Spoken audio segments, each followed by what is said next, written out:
Hello dear students, करते हैं question number 32।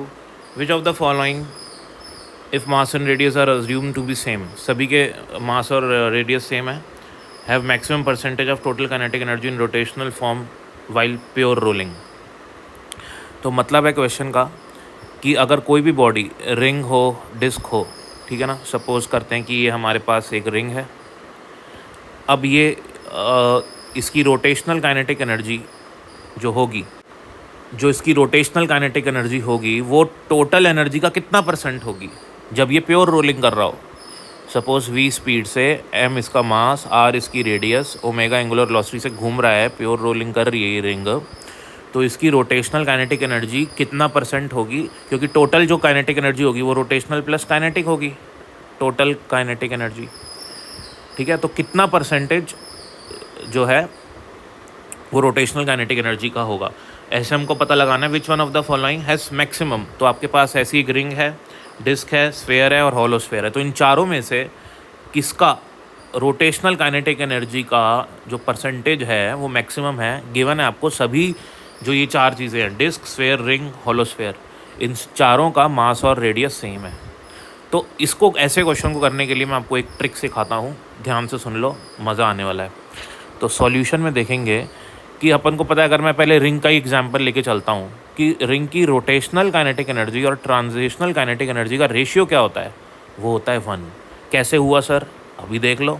देखो, रोटेशनल काइनेटिक एनर्जी होगी dear students half I omega square, और ट्रांजिशनल काइनेटिक एनर्जी होगी हाफ एम वी स्क्वायर। ठीक है, और मोमेंट ऑफ इनर्शिया रिंग का हो जाएगा एम आर स्क्वायर, और वी ओमेगा की जगह लिख सकते हैं, ओमेगा स्क्वायर की जगह v square by r square.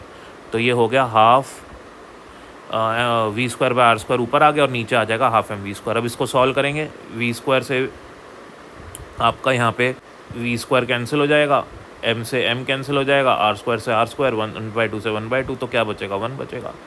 तो ये के आर बाई के टी का जो रेशियो होता है रिंग के लिए होता है 1। अब ऐसे ही आप निकाल सकते हो, और निकालने की ज़रूरत नहीं है, मैं आपके लिए लिख देता हूँ। के आर बाई के टी का रेशियो डिस्क के लिए होता है 1/2, ध्यान रखेंगे, फॉर डिस्क। ठीक है, ऐसे ही ये बहुत इंपॉर्टेंट है, इस पे बेस्ड काफ़ी मल्टीपल क्वेश्चंस बन सकते हैं। के आर बाई के टी का रेशियो 2/5 होता है सॉलिड स्फेयर के लिए, ठीक है ना, और के आर बाई के टी का रेशियो 2/3 होता है हॉलो स्फेयर के लिए। अब आपको ध्यान होगा ना, इसको आप याद रखने का क्या तरीका है।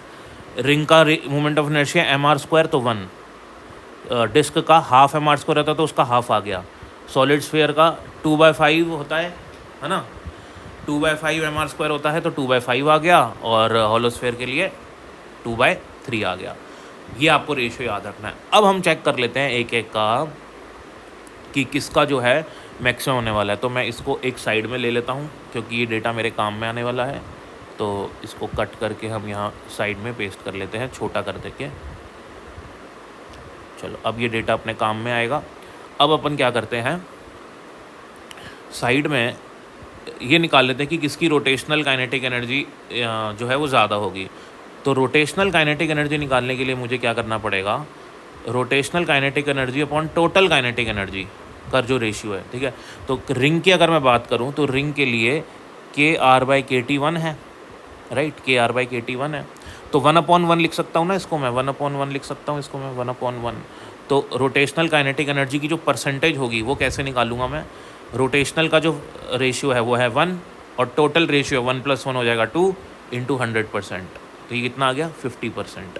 तो यानी कि एक रिंग के पास जो काइनेटिक एनर्जी होती है 50% रोटेशनल होती है, और बची हुई 50% ही काइनेटिक लीनियर होती है, बाकी रोटेशनल होती है, तो 50-50 में डिवाइड हो जाती है। अगर मैं डिस्क की बात करूं, ये रिंग के लिए मैंने निकाला, ठीक है, ऐसे ही मैं डिस्क के लिए निकाल सकता हूं। तो डिस्क के लिए क्या होगा, रोटेशनल काइनेटिक एनर्जी का परसेंटेज। अब देखो, डिस्क के लिए डेटा क्या चाहिए मेरे को, डिस्क वाला 1/2, तो टोटल रेशियो कितना हो जाएगा इसका 3, और रोटेशनल के करस्पॉन्डिंग क्या रेशियो है, देखो 1 है, तो यहाँ पे आ जाएगा 1 × 100% करेंगे, ठीक है, ऐसे करके सॉल्व करेंगे तो ये आएगा आपका लगभग 33% के पास। यानी कि डिस्क की जो जब डिस्क प्योर रोल करती है तो उसकी रोटेशनल काइनेटिक एनर्जी 33% होती है और बाकी सारी जो एनर्जी होती है वो ट्रांजिशनल होती है। ठीक है, ऐसे ही सॉलिड स्फीयर की निकालूँ तो वो आएगी 2/7 इंटू 100%, यानी कि वो आ जाएगी लगभग 28% के पास आसपास। और अगर मैं हॉलो स्फीयर की बात करूँ तो 2/3 है, तो 2/5 हो जाएगा वो, और इंटू 100% करेंगे तो सॉलिड स्फीयर के लिए हॉलो स्फीयर के लिए अपने पास आंसर आ जाएगा लगभग 40%। तो मैक्सिमम किसकी आ रही है? रिंग की आ रही है। सो आप इसको याद भी रख सकते हैं। If you like the video don't forget to subscribe, like the channel and keep watching Simran sir. Thank you.